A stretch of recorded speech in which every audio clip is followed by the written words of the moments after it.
Alright, so it seems like turrets in RAILJACK are hilariously overtuned to the point where they're actually pretty much overpowered, and not only that, they've actually been made even stronger. Here we are at Ardai Cloud with the Shield of Ire and Mad Prime, so we're gonna go find some enemies.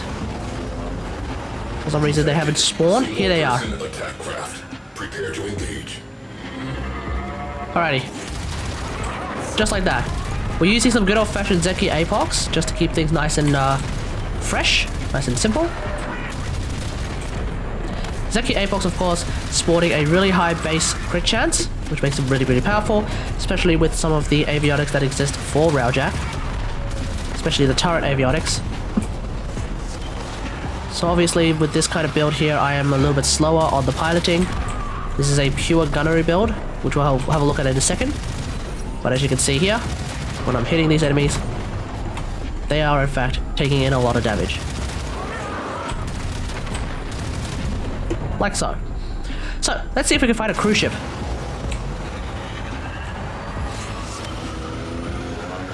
Yeah, cruise ship, where are you? Here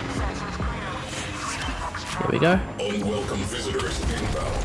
Prepare to repel. And there's a cruise ship. So, let's see. So anyway, I guess this cruise ship, let's see how fast we can actually destroy this cruise ship, or at least take out all its health.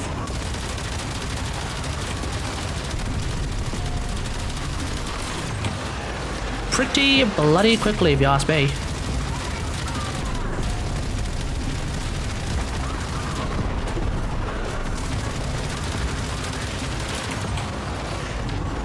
Now, whilst we don't have the armor stripping capabilities on the APOC anymore, due to the complete change of the elemental types that an APOC and also all RAILJACK weapons will have these days, as you can see, we're still able to do quite a lot of damage. And now that cruise ship is now at 0 health.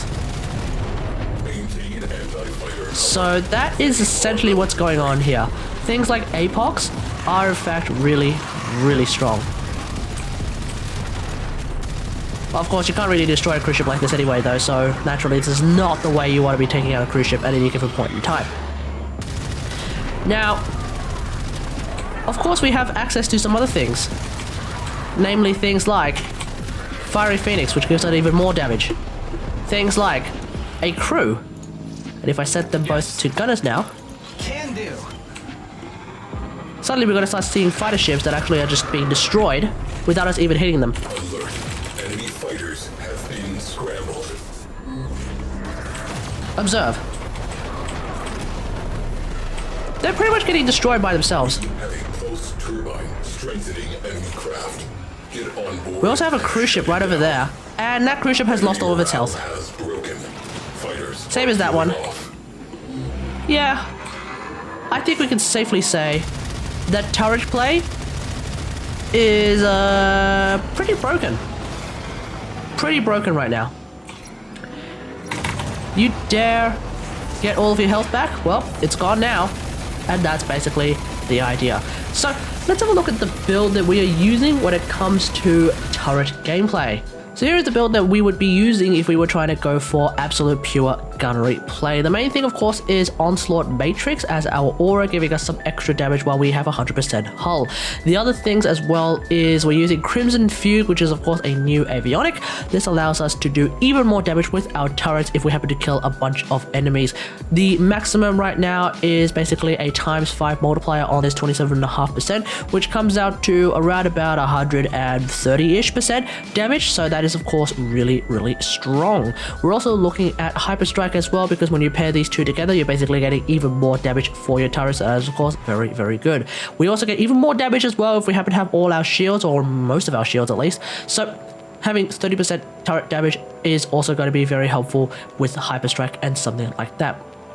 We're also going to go for a heavy crit build by using both Section Density and Predator on our turrets. This is of course only something that you want to do if you're just going to be playing the gunner. So that of course brings our Zeki Apox 45% crit chance at 3 times crit multiplier, very, very helpful, as well as the Zeki Talon, right now going at 19.5% crit chance at a 3 times multiplier. There are, of course, some other weapons that would make full use of that crit chance and crit damage. For example, the Lathe, the Vidal Lathe, I believe, has a really, really high crit chance, so that, of course, can make really, really good use of these crit avionics. Now, the final thing, of course, and this might actually be the most broken part of it all, is that we're using Worm's Torment, which is basically a Bane against Grineer. Now, it seems like this is actually broken strong, but I've also noticed that turrets in general seem to do a lot of damage even without this anyway, so it's just more of what is already there. So, that is really the idea. When you are using turrets, seems like D have probably overbloated. Before, turrets were not terribly useful, although they were somewhat useful, and people who tried to build for turret play, they of course were able to get quite a lot of value out of that. But it seems like now the damage, not only has it been increased for the weapons themselves, but like I said, we have new avionics such as Crimson Fugue and Protective Shots, meaning that there's even more ways to get more damage on your turrets if you really want to play that kind of turret gameplay. So, seems like for now this is going to be a bit of a golden age of turret play if you really want to get into it. I personally am still into the battle avionics play myself. I'm more into shooting a bunch of missiles, so I'll continue doing that for the most part. But if you want to shoot your guns instead, you have plenty of options available. So let me know what you think about all this in the comments below. Are you more of a turret guy, or are you more of a battle avionics guy? Let me know in the comments, or perhaps you're neither and you're more of just a pilot, and you're more of just an objective person. Let me know in the comments. Otherwise, hope you guys enjoyed. If you like this video, hit that like button, subscribe for more Railjack action, and until next time, I'll see you guys later. Thanks for watching. Bye!